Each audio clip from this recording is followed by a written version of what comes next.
So the anchor asked, how safe is this? Why or how can we trust Bitcoin as it stands today? So Bitcoin is much, much safer than traditional currencies. With traditional currencies, you have to trust a bunch of politicians who you've never met and know nothing about you, and they can print as much of that money at any time as they want for any reason.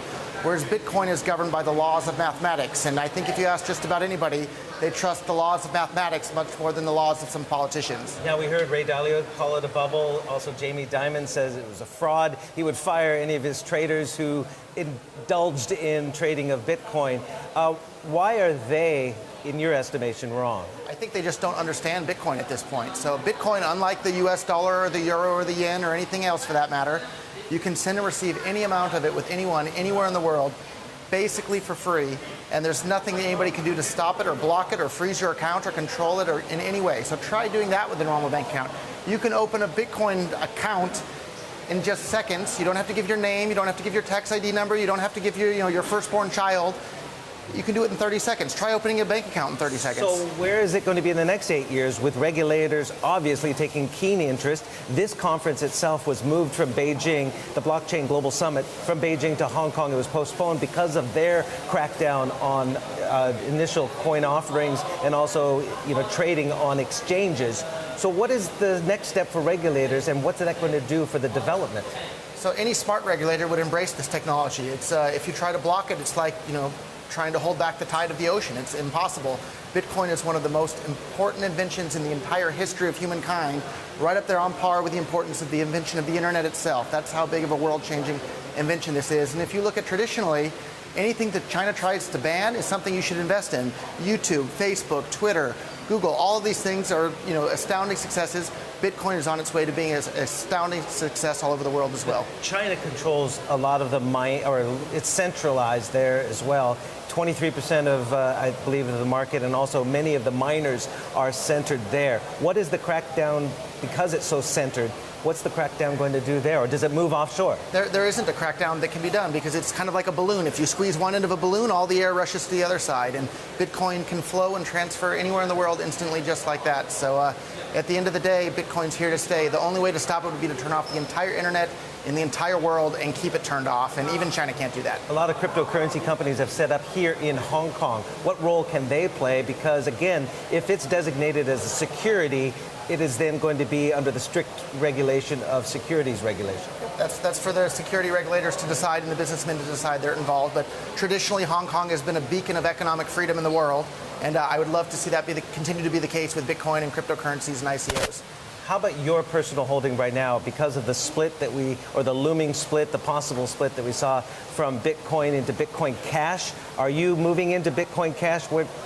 I've slowly been moving some of my funds into Bitcoin Cash. I think Bitcoin Cash is much more in line with the original vision of Bitcoin.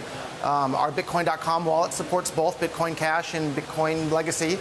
But I'm a much bigger fan of Bitcoin Cash, but it takes some time to build out the ecosystem and infrastructure. Bitcoin Cash has only been around a month and a week now, whereas the legacy version of Bitcoin has 9 years worth of infrastructure built up behind it. So the fact that Bitcoin Cash is the third biggest crypto coin in the entire ecosystem after 5 weeks is a pretty darn amazing start. Now, what effect is SegWit 2X going to be? I know BIP91 was the first leg of that, August 1st. November 1st, is there another split looming? Yeah, there's probably going to be another split between the Bitcoin Legacy and SegWit 2X version of Bitcoin, but from my point of view, that just gives me more coins that I can sell for the Bitcoin Cash version, which I think is the most useful one because it has a limited supply just like all the others, but you can move it faster and cheaper than any of the other ones anywhere in the world. So I'm a fan of Bitcoin Cash. Yeah.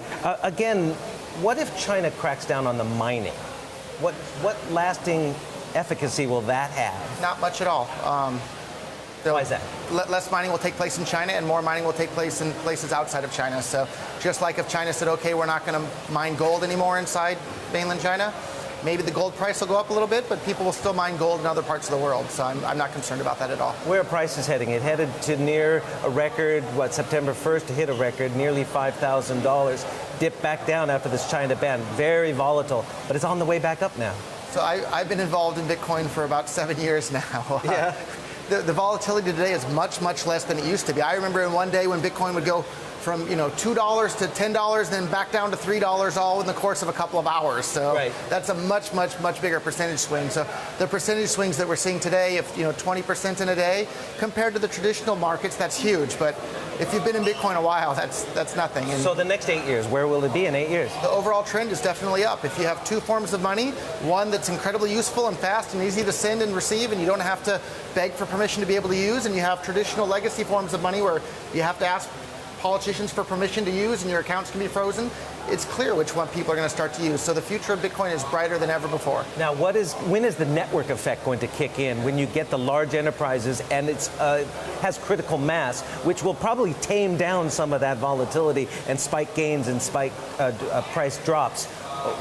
Where's the real critical mass application going to be first? Well, I think the critical mass application is money. So the more adoptance and usage of Bitcoin as money, the bigger the market cap of Bitcoin will be. And the bigger the market cap is, the smaller the volatility will be. So we're still a few years away from that, but it's coming fast and furious at us. 1 year from now, the price is? At least double. At least double. All right.